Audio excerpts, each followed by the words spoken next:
Welcome into SportsbookReview.com. I'm Gary. I'm Chris. And this is the College Football Show, week number 20 of the offseason, and we are pumped. Now, again, there's no offseason, but we are getting into June. This is where it gets kind of dead, right? Like, there's just not a lot of news going on, so we're not even going to hit news topics tonight. We're just going to hit on, like, some hypotheticals, some projections, some debate topics, etc. We're going to talk the teams that could have drastic turnarounds in 2020. We're going to hit on the win totals that have just recently been released at a few books across the country and offshore and whatnot. The next team to make their first college football playoff. Just a bunch of fun discussion topics for you to take into the summer. You ready to start this thing? Come on. Before we begin, sbrpicks.com/NCAAF. That is your one-stop shop for all of your college football gambling content. Do yourself a favor. Go over and take a look. I'm telling you, we have a fantastic crew of some knowledgeable people that know exactly what they are talking about when it comes to college football gambling. We now have win totals. We have national championship odds. We have early game lines. We have all kind of stuff that you can actually gamble on with college football. So now would be the best time to go and check it out. Do yourself a favor. Check out the website. There is a link down in the description. Hit that button and roll from there. You can also do us a favor because remember, this show is free. Okay, we do this out of the kindness of our hearts for you guys. We don't make you pay for nothing. But if you feel obligated, if you feel like you might want to help your boys out, hit that like button that's right down below. Looks like that, thumbs up. And make sure that you are subscribed to the channel.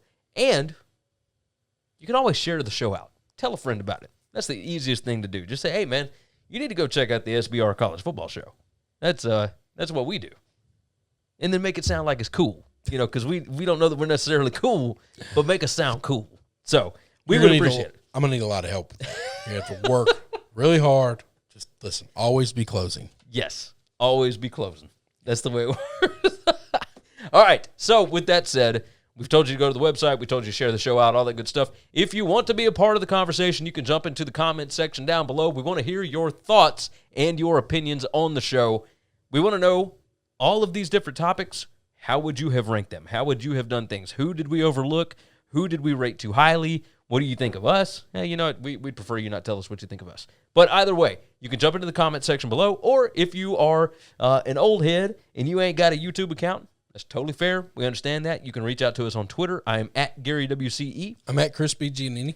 Or if you are an even older head and you like to tour around with like the Grateful Dead and stuff like that, and you don't want to be tracked by Google and all that kind of stuff, we understand that too. You can always email us. I am Gary at winningcureseverything.com. And I'm Chris at winningcureseverything.com. Those are the ways to reach out to us. Now let's get into the show.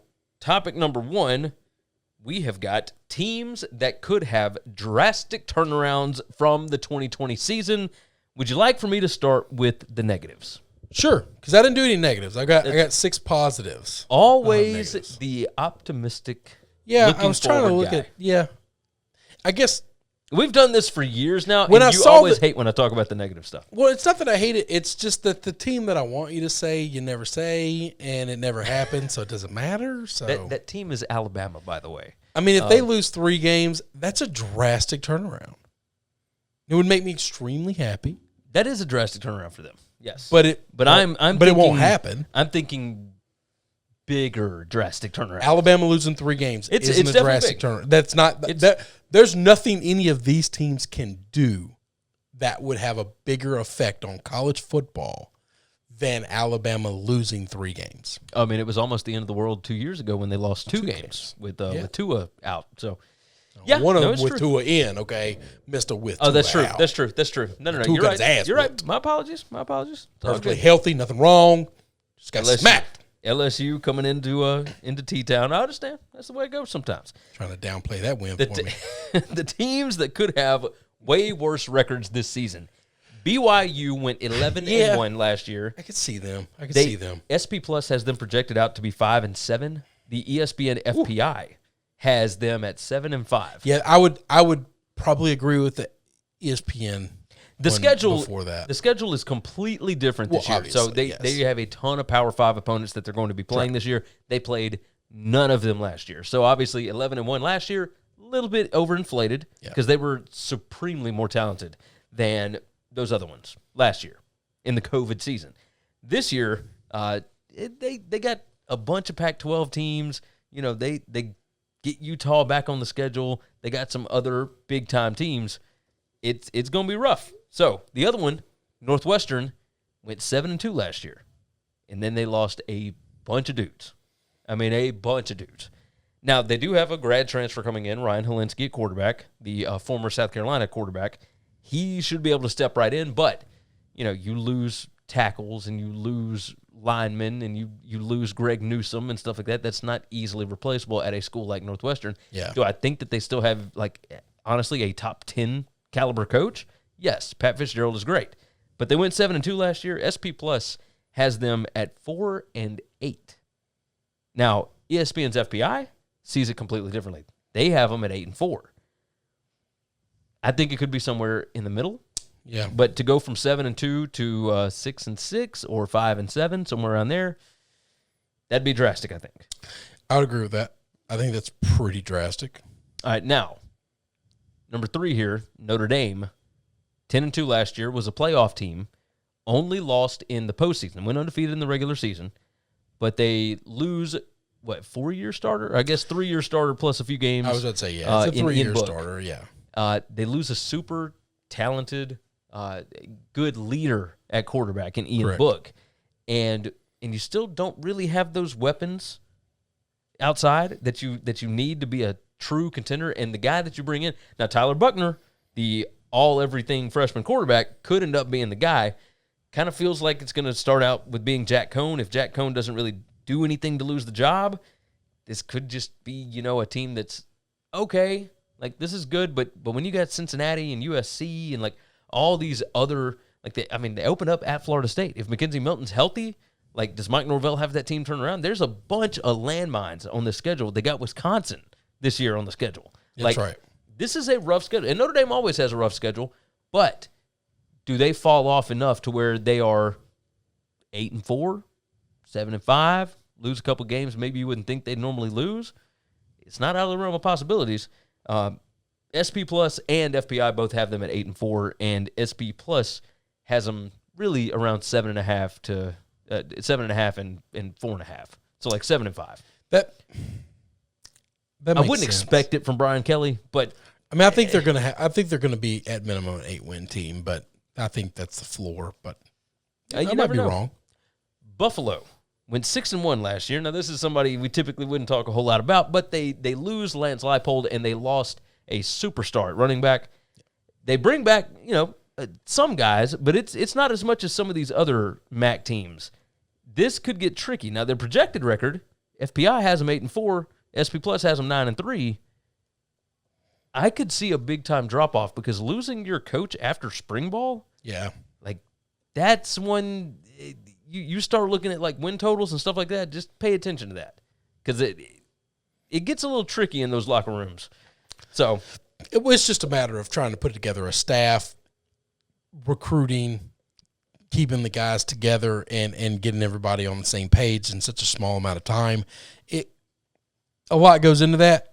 Trying to do that at big schools isn't always as hard because you have such a machine around it. Yeah. I can't think that Buffalo has the infrastructure to be able to keep that thing rolling. Yeah. Indiana, 6-2 last year. Obviously, everybody loves Tom Allen. The hype train is for real, you know, et cetera. SP Plus has them at 7-5. FPI has them at 7-5 this year. They could, if Penix gets hurt again, which I don't think he will, but even if he doesn't get hurt again, they won some really lucky games last year. And by luck, I mean the probability based on these statistics that they would win those games. I understand all that. Here's my question to you. Is 7-5 really that big of a fall off? I think after going 6-2, yeah, I mean, they were 6-1 regular season. Only loss was to Ohio State. It's kind of a big fall. Like, they lost their bowl game. That's why I've got them at 6-2. But, like, you beat Wisconsin, you beat Michigan, you beat Penn State. I understand that they're not going to beat Wisconsin and Penn State again, okay? Like let's say they lose those games. Out of the 5 losses that they have, those are 2 of them. But they still end up 7-5. I think they would be happy with 7-5. I was about to say, I don't know that that's a big fall off. I have a hard time swallowing that as a fall off because this is not a major power football school. This is what the projections are. Mm-hmm. Like, would it shock you if they went 5-7 or 6-6? Yes. You think so? Yeah. And the reason why 6-6 maybe not. The reason why is because Tom Allen's a hell of a football coach. He certainly is. He's gonna win at least a game that he's not supposed to. Okay, that's fair. I mean, he has a lot. Now, he loses a lot of games that he's not supposed to, but they don't play a lot of teams they're not supposed to lose to, though. That's true. I mean, they just don't normally have the talent that they've got. The last one that I put on here, teams that could have way worse records, NC State at 8-3. Now, the projections are NC State 8-4 on SP Plus, 7-5 on FPI. NC State dodged Notre Dame last year. They dodged Clemson. Yeah. They got some wins against teams that you wouldn't expect them to beat. NC State lost Bailey Hockman, the quarterback, that led them to the majority of those wins, right? They've got their returning starter back, but he was injured, 3 games into the year? He's back, and he looked great in that new offense, but Bailey Hockman was the guy that got the majority of those wins, and now he's overplaying for Middle Tennessee State. So I don't know what to make of this. Like, I like Dave Doran as a coach. I just think there is the possibility that 8-3 could very easily turn into 5-7. Yeah, I could see that. But, I mean, I think so much of the ACC is from the third best team to the worst team. You throw those guys all in a Yahtzee cup and just shake it up and dump it out, any record wouldn't surprise me. Yeah. I don't know that the worst team or the third worst team and the third best team are any different. Now, you are 100% right about that. The ACC is. I mean, you take Clemson and then I guess North Carolina and Miami, all right, and then whoever you think the worst team is, and then everybody else, they're all about the same. I do agree with that. You ready to do the positive stuff? Yeah, man, I got those. Teams that could have a way better record in 2021 than they did in 2020. You want to start us off? Yeah, I'll give you my number one pick for this is Arizona State. They went 2-2 last year. I mean, easy to improve off of that. Right. SP Plus has them projected at 10-2. FPI has them at 9-3. Yeah, I think either of those everybody would be excited with. Yes, I think they are legitimate contenders to win the Pac-12. Yeah. And if you go from 2-2 and a team that, I don't know if they've ever won the Pac-12, to winning the Pac-12, I don't think. In football, man, I don't know if they've I don't think they have. I don't think they've ever won it. I'm sure they have it some. No. They've made it to a Rose Bowl before, when Jake the Snake Plummer was there. But was that winning it? Yeah. They had to win the Pac-12 to get to the Rose Bowl. Yeah. Well, not if the national champion. Well, that was no. This was way before. Right. Yeah, Plummer Deers. So anyway, Arizona State is my number one. I could get with that. My number one is Wisconsin. Yeah, I could see Wisconsin. Big time. 4-3 last year. Had some duds. They dealt with COVID badly last year. They got decimated by it. Yeah, absolutely. They beat the hell out of somebody, and then they disappeared for 3 weeks, couldn't play football. Yeah. And then when they came back, they just weren't the same. Not even close. They went 4-3 last year. The projected record from the SP Plus analytics system is 12-0. FPI has them closer to 9-3. Now, the SP Plus one is based more on, are they going to be favored in every game? And Wisconsin will be. And FPI is based more on, what is the percentage chance that they lose this game? So they just add up all the percentages, and the record's probably going to be about 9-3. Wisconsin could be a 10-win team this year. Absolutely. They have got the horses. They got the coaching to be able to do it. And Graham Mertz, everything kind of rides on him. Yeah, I was about to say, if he rolls, they'll roll. Yep, you got it. Who's your next one? My next one's Mississippi State. Okay. I can get with this. I don't have a projection for them. I think Mike Leach is going to be. I think his second year in that system, he's going to be just fine. Well, I know that ESPN's FPI has Mississippi State as the number 8 power-rated team in the country, but I do remember that because I think that's overrated. Oh yeah, I think that's crazy, but I think they're going to be a very good football team next year. I'll tell you what the projection is for them, and the projection for Mississippi State is actually they've got a number 8, and they've got them 8-4. 8-4 would be a hell of a season for them. Oh, absolutely. Coming off of last year. And looking at it, they've got Mississippi State as the number 8 team in the country, but they've got them the number 4 team in the SEC. Yeah. I mean, that could make sense. Well, hang on. That's happened a lot, by the way. Oh, yeah. That's not asinine at all. No. I'm going to go the opposite way. Okay. I'm going to go Ole Miss. Okay. Ole Miss went 5-5. There's a chance. SP Plus has them at 9-3 this year. 7-5 by FPI. But you get that lane offense rolling. Like Kiffin, the offensive line thing worries me with firing Randy Clement, 3 days after the spring game. That's a little weird. But with a quarterback like that, a second year in that offense, I think the defense is going to be improved. They got some dudes on that side of the ball now. Another year under DJ Durkin and whatnot. I think another year under a great defensive football coach. And the schedule kind of sets up for them. I mean, who scares you if you're Ole Miss? Like, you've got LSU, you got Auburn, A&M. Like, you could probably outscore A&M. Like, they're a really good team, but I'm with you. I'm with you. I would 100% have Ole Miss in this list. I mean, they're on my list. They're there.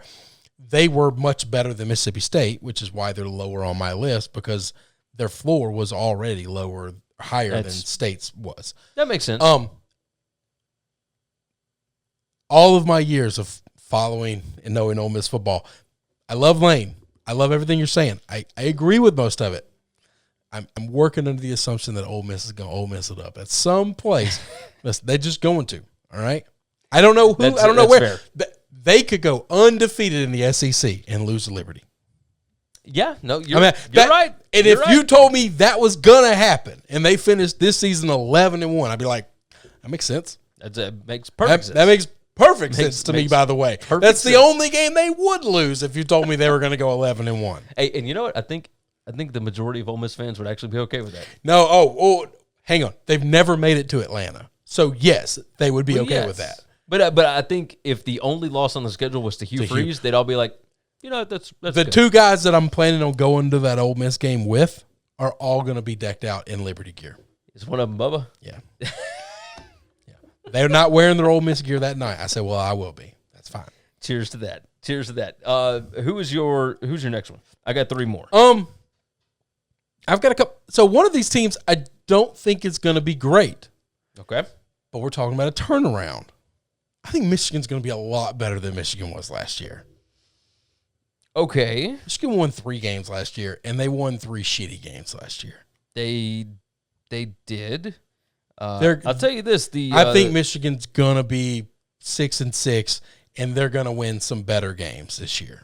That's actually exactly what SP Plus has them at. Okay, that's where my assumption was. So 6.3 and 5.7, and they're going to be better than they were last year.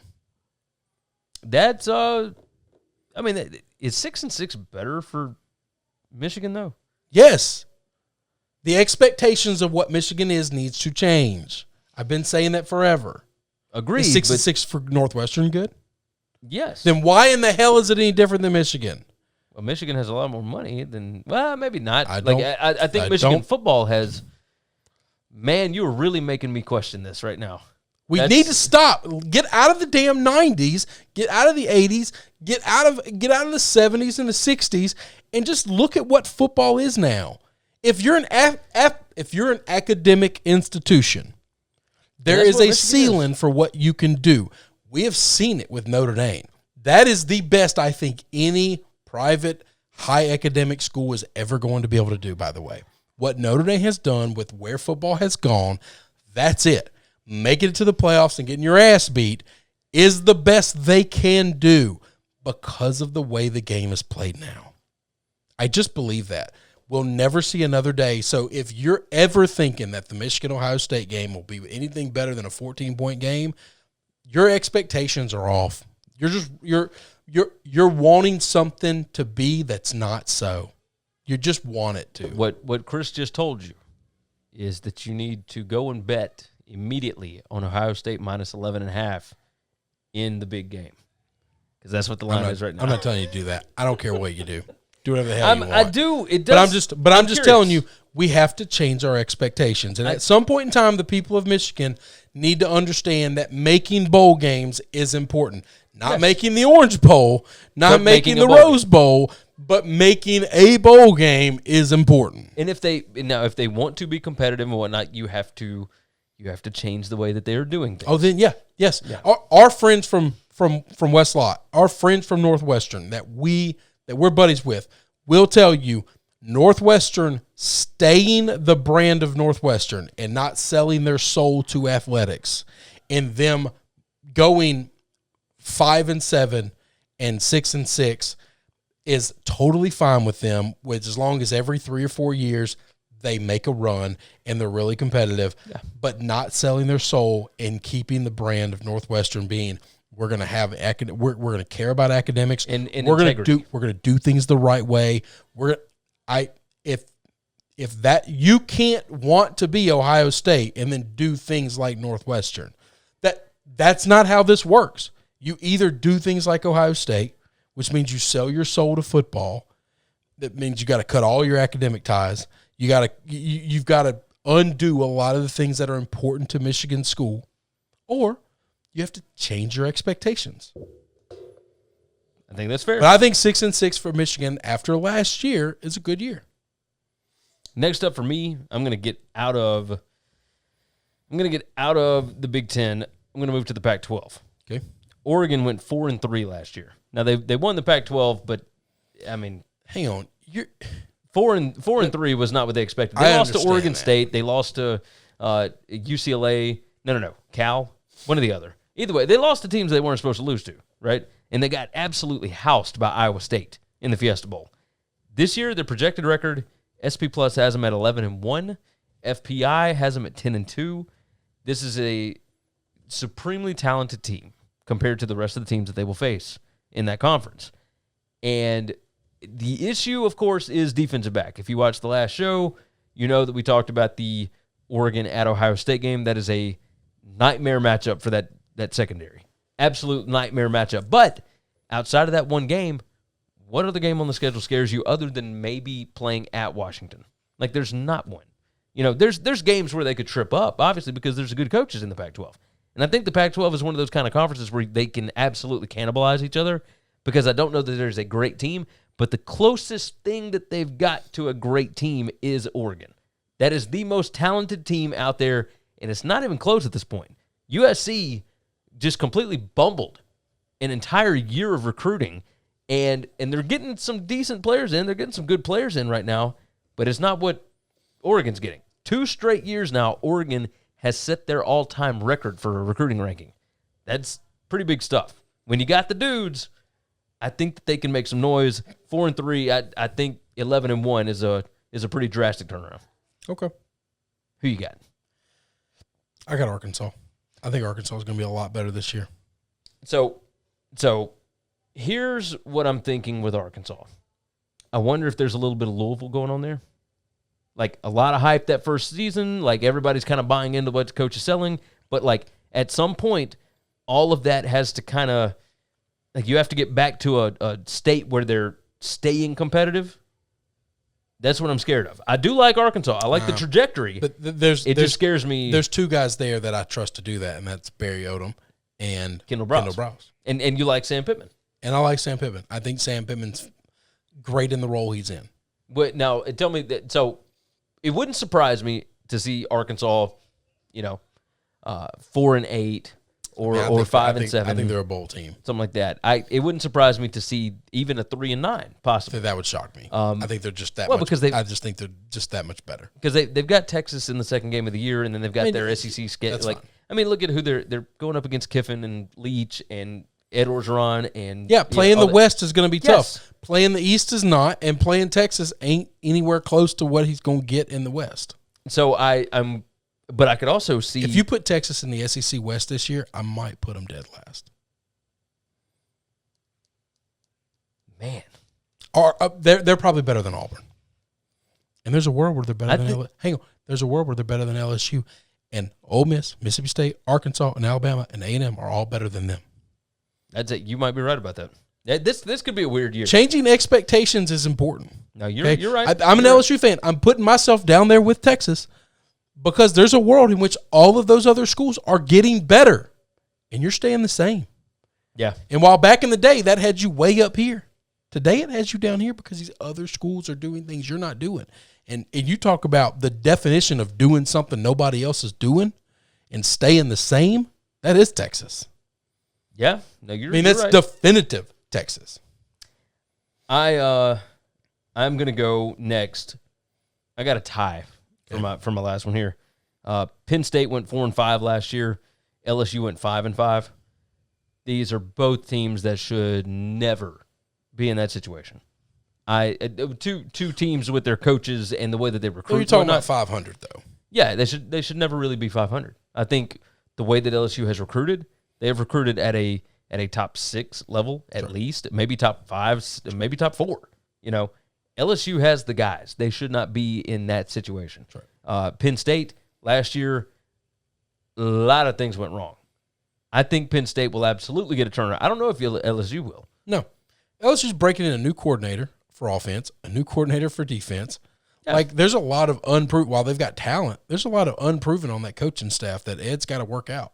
And Penn State, on the same thing, fired their offense coordinator after last year after bringing him in from Minnesota when, Kurt Soraka had really, really good stuff going.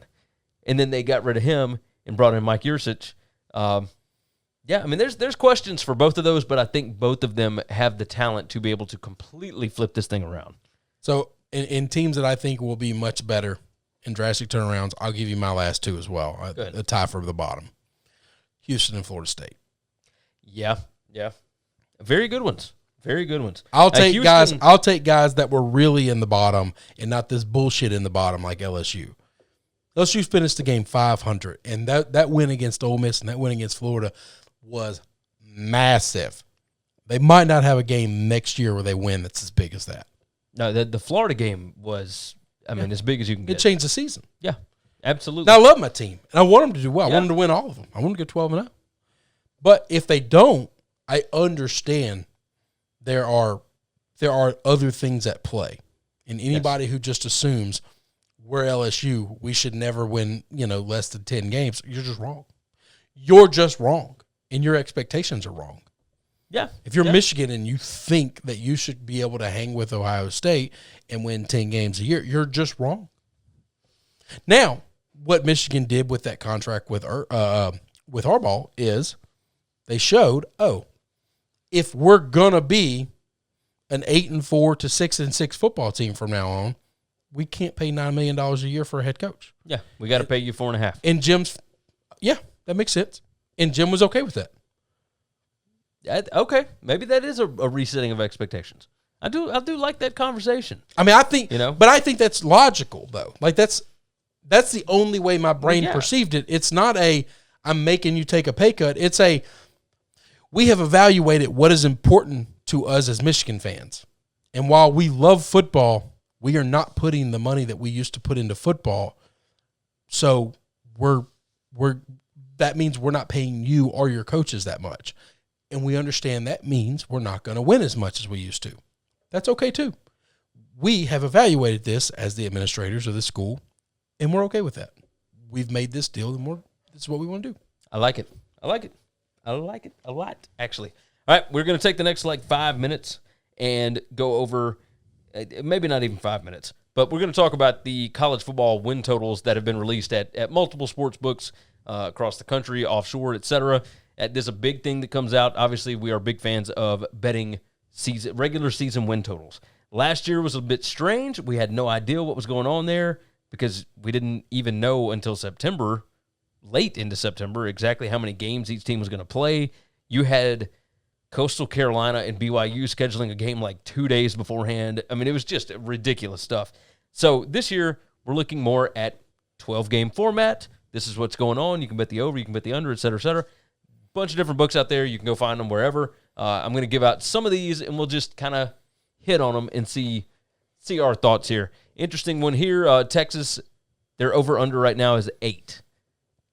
Yeah, thoughts? It seems like it seems low for Texas, but if you look at what Sark's got coming back and the schedule that they inherit, I mean, they've got Louisiana and Arkansas on the road in two of their 3 non-conference games. I was just about to say there's a world where they lose those 4 games. Oklahoma, Iowa State, Arkansas, LSU. Louisiana. And then you got to hope they don't get got by TCU, who's gotten them a lot. Yep. They don't get got by a Texas Tech, who's close. Like, they don't get got by anybody else. Now, I know it's crazy to think that they'd lose. But Oklahoma State games. is not crazy. I mean, Oklahoma State's not crazy. No. Like, there's things that can happen in this conference. Like, it's so I think I'm just saying I think the books are picking the number 8 and they're hoping every Texas fan in the world bets the over. You're probably right about that. And because nobody's going to have the balls very few people are going to have the balls to bet the under on that. Yeah, that's you're little right. Because to win that, they have to win 7 games or less, and that seems very, very rare. But I'll tell you, I think that's probably the play. Ole Miss is over 7.5 or under 7.5. Juice is to the over. Yeah, I tend to like that. I like the over, but that's where the juice is going to be. That's not going to be a profitable bet. But yeah, I do wonder about that because I worry so much about that offensive line, Coach, because that offensive line is a lot of what Kiffin does on offense. Yeah, like but I think it's scheming. It absolutely is, but you have to teach that. And these are guys that have already played it. Not to say he don't really have to teach it. Hey, you're going to come in, you're going to run the same thing we ran last year. Yeah. San Jose State is over 7.5, and they went 6-0 last year. Now they got blown out, 7-0 because they won the Mountain West Conference. But this year, like, they return a bunch of dudes. Nick Starkel's back at quarterback, and I'm getting 7.5, and the juice is actually on the under. They open with USC, but other than that, like, I don't know that there's anybody out in the Mountain West that scares me. Yeah. So I might would roll there. Florida's is 9 with the juice to the over. The lines, like the early game of the year lines, would have you believing that they don't think highly of Florida. But, I mean, you said it at 9 here. Like, the East is not insanely difficult, but they still got to play LSU. Like, they got games that they could absolutely lose here. It's going to take me a while to bet some of these. Louisville's is over 6.5, under 6.5. Got any thoughts for Satterfield? I don't even think that coach wants to be there. I was going to say, I like Satterfield. I'm surprised he didn't take another job. Yeah. I mean, well, I don't know that he's been offered one. Like, I think that's the biggest thing. That's your agent's fault. He's good enough to be able to have gotten some of these. Now, they might not have made as much money. And, but that's okay. If you're at a place that's falling apart, they're about to go through their 4th or 5th FBI investigation. Oh, yeah. But now, most of this is in basketball. Doesn't matter.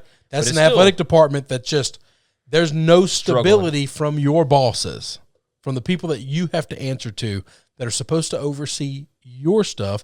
And when they start digging in one sport, what do? They start digging elsewhere. You're right. Hey, Michigan, over-under is 8. With the juice to the under. That seems high, but yeah, I think that's a situation where I think Michigan's going to be better this year. Hey, but like better, like 8 wins better. I mean, juice is like minus 140 to the under. So, I mean, look, I like Rutgers because I like Rutgers, but do I actually think they're going to win? No. Do I think Maryland's going to win? No. Do I think Indiana's going to keep beating them? No. Totally fair. Is Penn State worthy of cocking up a game? Absolutely. Do it all the time. Texas A&M. Michigan State, they scare you? Nope. Texas A&M. Moving on to that. What's that? That is 9.5. See, that's a big number, but I think that's right. Juices to the under. Yeah. No. Yeah. So I like the over there. I mean, I'm telling you, I think if Jimbo's got a quarterback, I think they're going to be scary. I'm going to give you a couple of these and see if you can guess with the number. Yeah. Sure.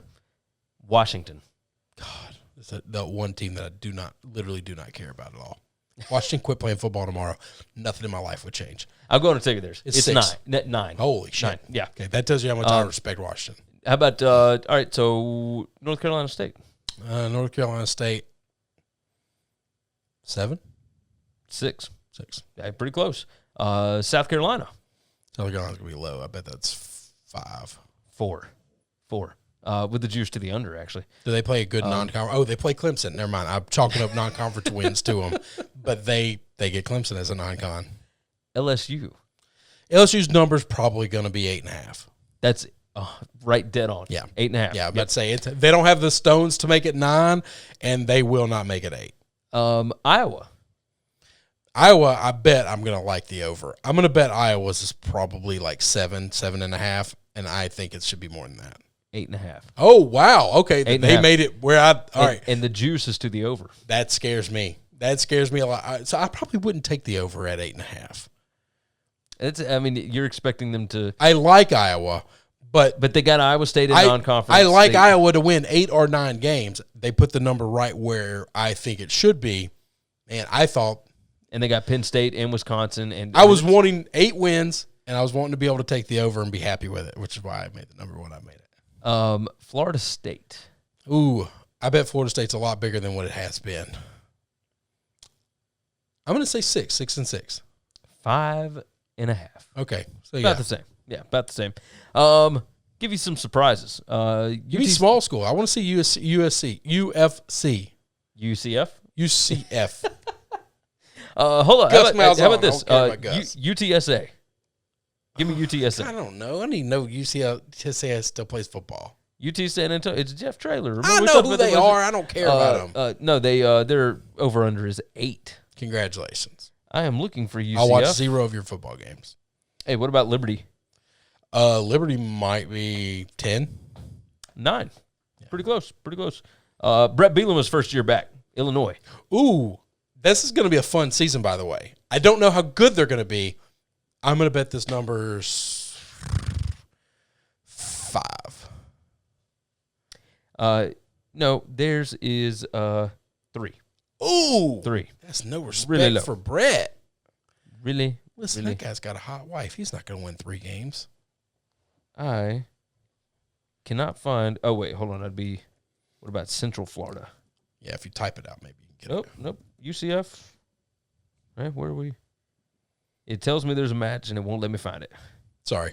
I asked for the one thing you can't find. No, it's all good. It happens. Let's come up with a couple more. This is kind of an, I said we were going to do 5 minutes. It's been 7, but it is all good. TCU. I have no idea what stage that program is and what they want to be. TCU, they're probably never going to be less than 6, though. TCU is 7.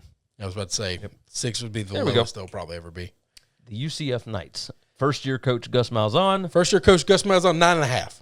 9.5 on the dot. With the juice to the over. Yeah, I know. And I think that's right. I think they're going to lose 1 game. Hey, last one. Do they play I need to see, do they play a good P5 school before I say they're only lose 1 game? I think they play Pitt this year. No, they'll be Pitt. That doesn't worry me. Go ahead. I think it maybe. Last one. Total disrespect. Pitt, last one. How about this? I got 2 more. All right. Arkansas. Ooh, I know what I think of Arkansas. What does Vegas think? I bet Vegas has them 5.5. That's dead on the number. Yeah, I think I'd take the over on that. The North Carolina Tar Heels. Oh, God. Mac Brown. Mac Brown. The one guy I feel very weird about. I have a weird relationship with Mac. It's not a bad relationship. It's just different. It's just different, okay? It's just weird. 8.5. 10. Oh, I wanted to say 9. I wanted to say 9, and I pushed out, and it was 10. A lot of love for Sam Howell and the Tar Heels. I was this close to saying 9. Coastal Carolina, also 10. Georgia, 10.5. Yeah. Coastal Carolina makes sense to me. Well, yeah. I mean, they return everybody from a really good football team. Yeah. Let's go through. We are 39 minutes in, and we don't want to make this too terribly long in the middle of June because it's tough to keep you guys' attention. We understand that. So, the next team to make their first CFP, their first college football playoff, the teams that have already made it. Okay. I'll give you the list right quick. Fire away. Alabama and Clemson both have made it 6 times. Ohio State and Oklahoma 4 times. Notre Dame twice. And then all of these teams have made it once. LSU, Oregon, Georgia, Florida State, Michigan State, and Washington. I got some options. Those teams have won a game out of those single-digit ones. No, Georgia has won a game. Oh, LSU has they won made 2 to games. The playoffs. Well, LSU won a championship. Yeah. So Georgia was. I forgot Georgia. A second and 26 away from a. Yeah. So I've got options here. Okay. Now I don't want to dive too deep into this, but my first one here is USC. It's not because they are anywhere close. Okay.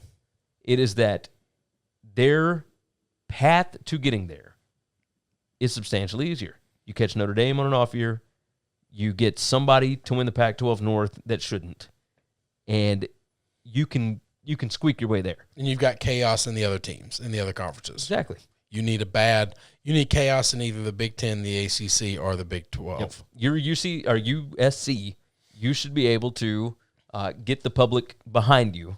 And, you need an Iowa State team to win the Big 12. Yes. And you don't even need chaos. You just need one loss Iowa State. All those bigwigs that are sitting in Dallas, Texas, eating their steaks, wanting the big brands in that playoff. That's right. USC. You got any options here? I think A&M. Yep. I think A&M could do it. I think in the next couple of years, it wouldn't surprise me for them to do it. They would probably be my choice to do it before anybody else, unless you didn't lie to me about North Carolina. Unless North Carolina beats Clemson this year, then North Carolina's doing it this year. They absolutely could. This, by the way, but if you lied to me about North Carolina, then that's wrong. 2020 was the first season that we did not have a first-time participant in the playoff. So if things go back to normal this year, could you see A&M there? Yeah, if they upset Alabama, 100%. I think the team that deserves it more than anybody is going to be Cincinnati, and that's going to be this year. But I don't think there's anything that can happen to let those people that sit on their fat asses and make these decisions absolutely do the right thing. I don't think you might be right. Cincinnati can beat the hell out of Notre Dame. They can beat the hell out of Indiana, and they can beat the hell out of everybody else they play. Gus Malzahn's first season at Auburn, he took them to a national title game. Could he take UCF to the playoffs? No, because the same thing. Yeah. They don't play. They don't have the Notre Dame on their schedule that at least helps them. Yeah, Cincinnati and UCF for sure. I think that's the two G5s that could conceivably. They're the only two that got a prayer in Cincinnati. I think only because Notre Dame scheduled them. Yep, is the only. They need Notre Dame to be better than people think, and they need to beat Notre Dame there. And then they do need chaos. They need like a 3-loss Big 12 team. They need, Clemson to lose the ACC. They need a 3-loss Miami team to win the ACC. They really need real chaos. And even then, Gary, they probably won't. I bet they still get the finger. You're probably right. Other ones on my list here. If Sarkisian gets things turned around at Texas, hold on, name brand. And if he, but you're talking about ifs and buts and candies and nuts, man. You're talking about mythological shit that isn't happening. Yeah, if aliens come down from outer space, we're all screwed. And none of this matters. What about these two? Penn State? Yeah, they're good. All you got to do is beat Ohio State and in Wisconsin or whatever. I'll give you Penn State. Penn State, they can recruit like that. Florida. Yeah, no, 100%. No, Florida's no different than Georgia, LSU, and Alabama, by the way. Yeah. But they're exactly the same as Georgia and LSU. All right? Yes. They're no different than them. They had bad coaches for the last several years. But now that they're finally getting things turned around at the coaching position, I think they're going to be in the conversation with Georgia every other year, flip-flopping for a while. So, no, they're 100% in. Penn State should be Ohio State 2.0. There's no reason for Penn State to not be everything Ohio State is. There's zero reason they're not. The fact that they're not is a huge disappointment and letdown. They don't have the academic restrictions that Michigan has. They've got a massive fan base. They've got great football support. They've got recruiting history. They've got a good coach. There is zero reason they're not on the same level as Ohio. Not like a little under them. There's nothing that should hold them back. I tend to agree. Can you explain to me why they are not even close? It's not fanciful. I think it's just the way that I was going to say it's the way that they're run, but they are run like a football program. They're run like a football program. They put as many resources. Do you think it's own Franklin? I think some of it might be. See, I will tell you this. I know this is an insane thing to say. I would love to see a Gus Malzahn style football program at Penn State. I think that would be entertaining. I do think Gus is a better coach than Franklin. I do think Gus sometimes, like some of the wacky stuff he does can get you wins. It can also get you beat. Yeah, but they're used to getting. They're not doing wacky stuff that gets them wins. It still gets them beat. Yeah, no, you're right about that. So in the years where he doesn't do anything to get you beat, they go undefeated and they win a national title. That's true. That is true. I can't explain Penn State. It bothers me. I'm totally agnostic to them. Okay, like I dislike Ohio State. I don't dislike Penn State. I don't like Penn State. I feel nothing to Penn State, but I'm baffled as a college football fan as to why they are seemingly a pretty good gap between them and Ohio State. And I don't want to hear Alabama's got a big gap between them and everybody else. Well, that gap's not as big as you think it is between them and Georgia. Auburn's beaten them a couple of times. LSU's beaten them a couple of times. None of y'all have beaten Ohio State at all. Now, I mean, Ohio State's won just a ton of Big Ten championships. Penn State won a Big Ten title under Franklin, but then Ohio State made the playoff. So that's right. Over Penn State. Yeah, no, I mean, it makes sense. It makes sense. You want to get to the mailbag real quick before we head out? Sure. All right. So every now and then we like to check our DMs, see what's going on, answer some questions that you guys have sent in. If you would like to hit us up on Twitter, you can always reach us. I am at Gary WCE. I'm at Chris B. Giannini. And then you can also reach us, Gary at winningcureseverything.com.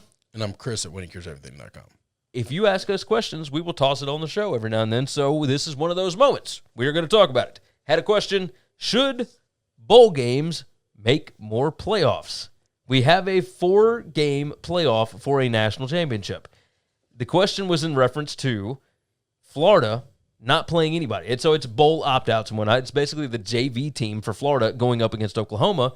If you were to have, like, for example, a New Year's Six, like, best of the rest or whatever, take 4 other, like the number 5 through 8, make another playoff. Yeah. Give them something to play for. This is like an NIT type of thing, right? Yeah. So say you've got Florida against Cincinnati and Georgia against Oklahoma or something along those lines, and then the 2 winners play each other. Do you think that this is something that bowls could get behind if they are not going to, if they end up not expanding the playoff, right? No. Don't think so? No. I tend to agree. You've already got a playoff, a play-in tournament, basically for 4 teams. I would love to see it for like the group of 5. Like the problem is Coastal Carolina Liberty game. I want the group of 5 in the mix with the big boys. Agreed. That's the problem. We're not getting that. Making them play themselves is only going to give justification for why we shouldn't allow them. We shouldn't invite them to the big boy table. Well, they have their own little tournament, Gary. So if you give them their own little tournament, it's just going to It's just going to mean we never get to invite them to ours. So this was in reference to like the Florida Oklahoma thing, but it compared it to college basketball having multiple preseason and postseason. So the NIT, the CBI, and of course the NCAA tournament. If everybody wants to keep playing, why the hell not? Yeah. But football is different. The structure. Somebody's going to cry out, "Oh, they play too many games." Like you're going to get all these problems. That makes sense. Next question was, should the title game be on Saturday or Monday? Monday, obviously, for TV purposes. But would it be better to be on a Saturday just because Saturday is the day? Like the Super Bowl is on Sunday. Yeah. Because the regular season, like the weekday games for the NFL are on Sunday. Wouldn't it make more sense to have the Saturday national championship game? Yes. Is there any way to get it back to that? Well, yeah, they just literally have to do it. Yeah. I'm just saying, is there anything... ESPN has to say, we think it should be on Saturday. What do you think the difference... put it on Saturday. What do you think the difference in viewership is between a Monday and a Saturday? I bet it's a big number. Like, you bet that there's more people that watch on Saturday. Yes. I think so, too. No, I bet it's a big number. Like they do it on Monday because of Monday Night Football. I bet if they put it on the 2:30 slot on Saturday, that CBS, that's the biggest game or whatever. Hell, not even that. I bet if they could do it on 5 o'clock. Yeah, make it like your I would put it on 5 o'clock. like 7 p.m. Eastern, 6 o'clock Central. Like I don't know that I'd do that. I'd make it like a 5 o'clock game. Do it in the Rose Bowl every year? No, screw that. No. But I just like that time slot because you're still going to have it be a night game when it finishes. Yeah. But you're starting early enough, and anybody that's looking, like, you're attracting college students, right? Like, they still get to go out afterwards. Yeah, that's true. Old people get to watch the entire game. Like, there's a large portion of the East Coast, these games go 4 hours long. They're not finishing the game. If you started at 5, everybody's finishing it. Yeah. Everybody's watched it from start to finish because then it is 2:30 West Coast time. Yeah, that's a good point. Or 2 o'clock West Coast time. So it's still a good afternoon time slot for them. I do like that. I think that works. I think 5 to 6 is the perfect window. I wouldn't do it a minute later than that. I like it. All right. Finally, last question. Chip Kelly or Clay Helton? Who would you want running your football team? Now, both of these guys based in L.A., but they're not exactly the same. Who's kind of getting the most bang for their buck at this point? Chip Kelly, hired at UCLA in 2018. He's gone 3-9, 4-8, 3-4, 10-21 overall, 10-15 in the Pac-12. Has not won a single non-conference game there yet. Jim Mora went 46-30 in 6 seasons prior, but then went 4-8 and then 5-6 before being fired in the middle of the 2017 season. Clay Helton, hired at USC after going 5-4 and 5-2 in the Pac-12 in the 2015 season as interim after Sark was fired. So we all remember that big situation there. Clay Helton is 45-23 overall, 36-12 in the Pac-12 at USC. Went 5-1 last season. Couple of early flukish wins and then dominated everybody until the Oregon game. He has seemed to turn things around by hiring the offensive coordinator Graham Harrell.